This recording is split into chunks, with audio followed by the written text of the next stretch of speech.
Ko'pchilikni qiziqtirgan savol: astralga qanday o'tish mumkin? Bu juda oddiy, lekin natijasi uchun men javobgar emasman. Tungi soat 3:00 va 4:00 orasi tanangiz to'liq bo'shashgan, lekin ong uyg'oq bo'lishi kerak. Siz vibratsiya bosqichini his qilasiz, go'yo butun vujudingizdan tok o'tayotgandek bo'ladi.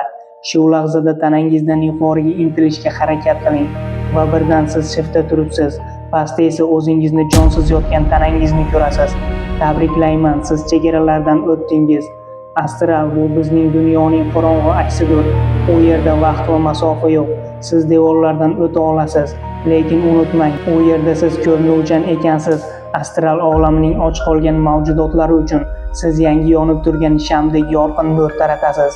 Ular sizning his-tuyg'ularingiz bilan oziqlanadi. Agar atrofingizda g'alati shivir-shivirlarni eshitsangiz yoki havo birdan muzlab ketsa, demak ular sizni topishda. Ular sizga yaqinlasha olmaydi toki siz qo'rqib kumush ipingizni zaiflashtirmaguningizcha. Sizning ruhingiz va jismingizni bog'lab turgan yagona narsa bu kumush ip. U cho'ziluvchan, lekin uzilmasligi kerak.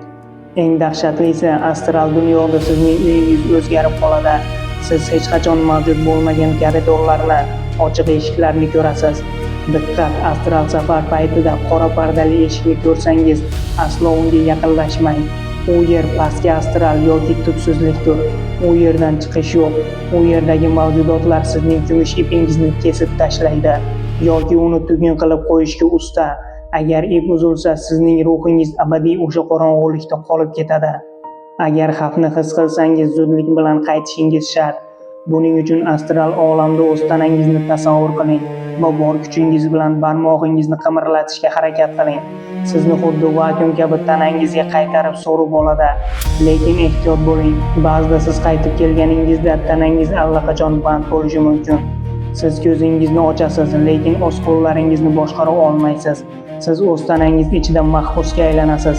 Boshqaruvni esa o'sha qorong'u eshik ortidan ergashib kelgan narsa egallaydi. Agar inson astral safardan qaytib kela olmasa, bu dunyoda shifokorlar unga koma yoki tushuntirib bo'lmaydigan o'lim deb tashxis qo'yadilar.